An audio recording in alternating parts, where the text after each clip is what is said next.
Hey, happy Tuesday. So take a walk with me. I am walking, getting me some exercise. And yes, it is chilly out there, so no excuses, no excuses.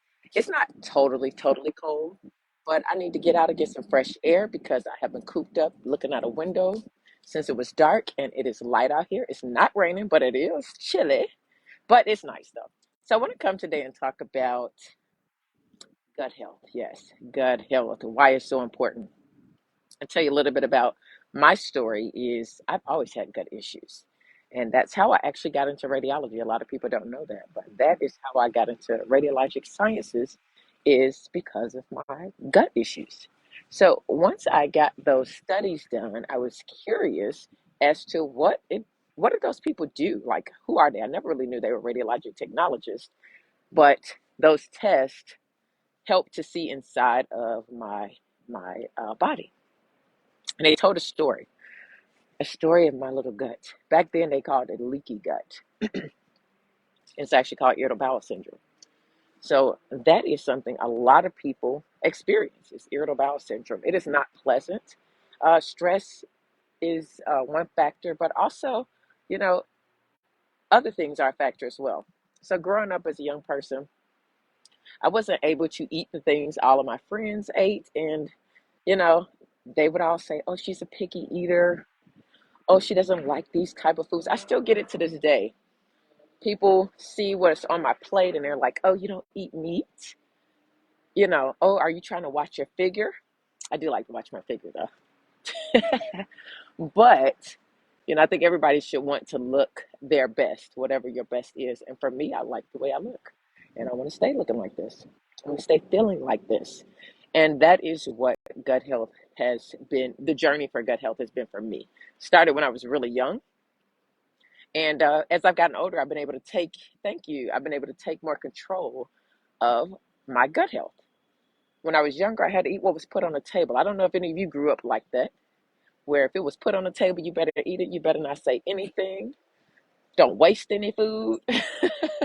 Hey, Loanna, hey, how are you, girl? That's how I grew up. And I mean, things were different back then, but food also was different back then. Well, whereas now, you know, I have a choice of what I eat. And I choose to eat things that not only feed my body, but they fuel my body. And that's where I encourage my clients is to look at food in a different way, because what we feed, not only our stomachs, we think about eating as just our stomachs, but our gut is full of bacteria, good and bad. And the things that we feed it also feed who we are, feed our outlook on life, like our day-to-day moods, those kind of things. Think about the things that you eat and then think about how you act, how you feel. Think about children in school. We put gardens in schools, and kids' behavior actually changes because not because they are growing food, but because the food that they grow, they want to eat it. So instead of eating those hot chips, they are eating salads. And kids love salads. Those are the most popular things. My nieces went to middle school and high school and they had a salad bar. And these kids would spend like $17 on a salad. I just wouldn't. But that's why I grow my own, because I'm not going to spend $17 on a salad. But this is what the kids get to do, and their behavior is what changes. So if this happens in kids, and a lot of times we say, "Oh, my kid's a picky eater." I think adults are more picky than kids. Working with adults as a health coach, working with adults in radiologic sciences as a technologist, I think adults, instead of picking at the kids learning from somewhere, right? So the kids have picky eating habits because when they were in the womb, how did the mothers eat? That tells a lot.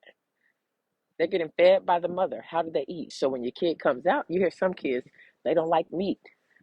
They don't like sweets because they weren't fed those things. Wait till this car goes by.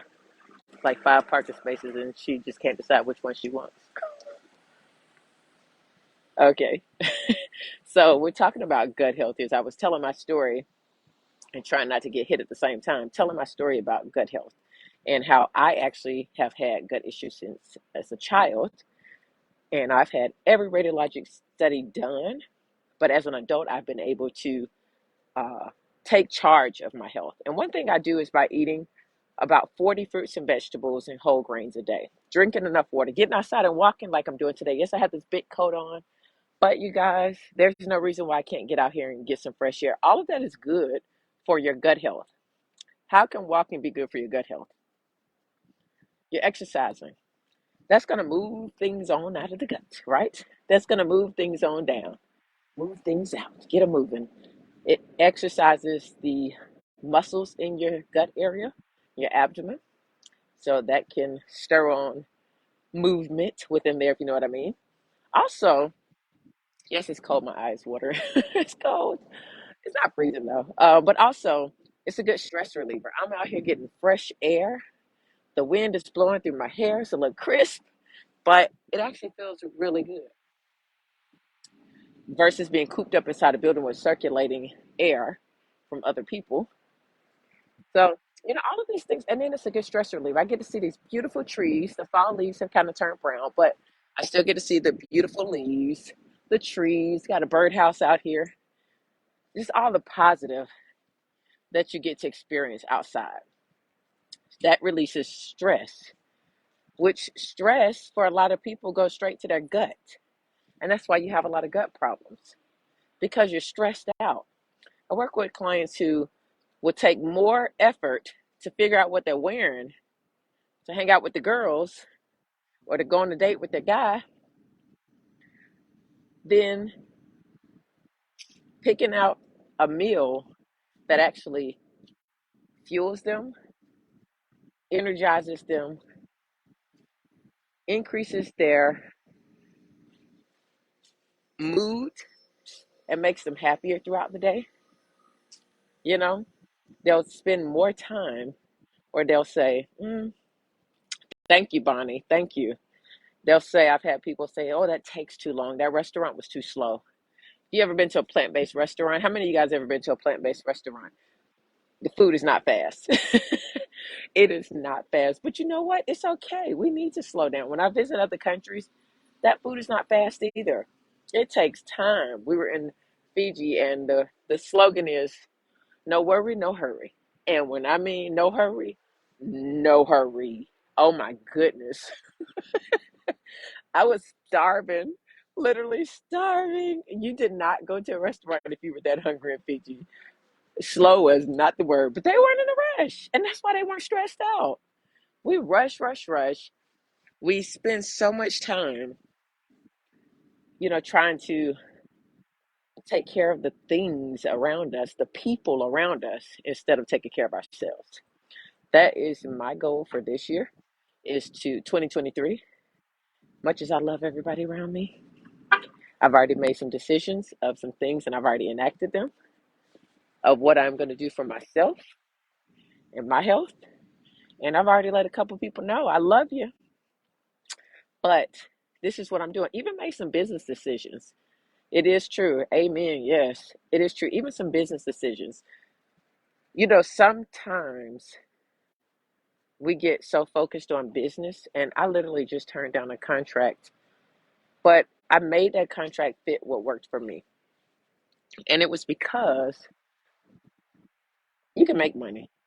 Money is not, you know, it doesn't matter how much money you make. What matters is how you use it. At least that's my experience. And money doesn't make you happy. There are certain goals I have monetary wise, but my main goal is to spend time with my family, to be healthy, to enjoy my friends, make new friends, enjoy them, build them up, build myself up and take care of myself. And that is what I have set to do. And I tell you, put yourself as a priority and put your health as a priority. And it doesn't have to be anything big. Everybody doesn't want to lose weight. Some people want to maintain it. I work with a few clients this week and just helping them to, you see all these advertisements for weight loss. Everything is weight loss, weight loss, weight loss. I know so many people have lost so much weight, but they've never done the work on the mental part, the mindset, the habits. So you can not eat certain things and, yeah, lose weight. But you can also eat those things and lose weight too. It's not the food, it's our behavior with the food.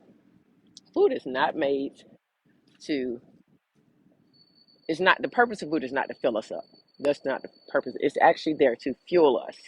Majority of us don't eat foods that fuel us. Excuse me. The most of us don't eat foods that fuel us. And that is where I like to come in. If people think about their gut and reducing inflammation first, they'll realize that it's not all about food. You do that. Got to switch hands. I might have to go inside now. It's getting a little cold. You do that by things like getting out and walking. Getting out here and walking, enjoying a day, choosing healthier options. That may take a little longer. It might take a little longer at a restaurant, but after you leave there, you don't have the itis. You got energy, not the itis. And if your food does not give you energy and you're tired after you eat, something's wrong with that food. Drinking enough water. I can't say that enough. We just came off a 5-day water challenge, and the results for so many were amazing. Also, get enough rest. I've really been focusing on that. I love taking a shower before I go to bed. I think about when I was a kid. What do we do? I always get a bath before you go to bed, right? Why do we kind of stop doing that as adults? It's good for kids.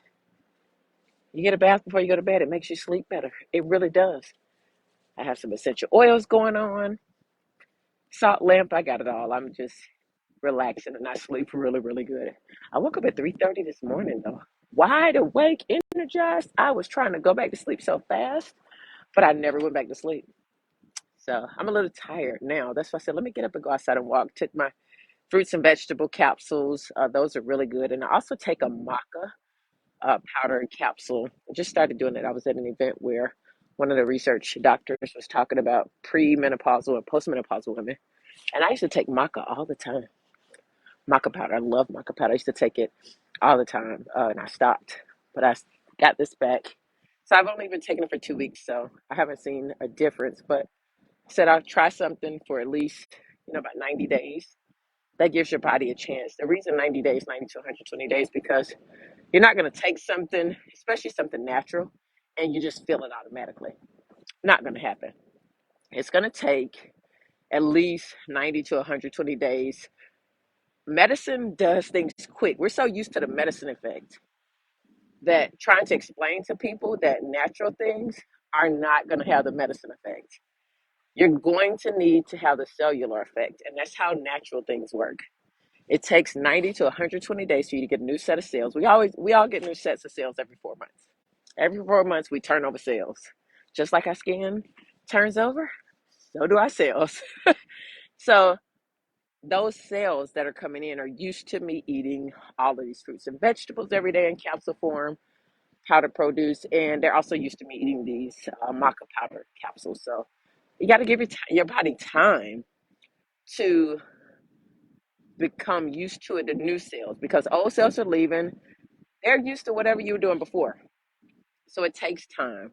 And that's pretty much, you woke up late at 5 a.m.? Oh, wow. That's late? Wow. I want to tell you, I don't naturally wake up until the sun comes up. If I don't set my alarm, I don't wake up until the sun comes up. I have always been like that. Growing up in Florida with the bright sun, as soon as that sun comes up, I'm wide awake unless I got blackout curtains. That is amazing. 5 a.m. I wish I could get up just naturally every day at 5.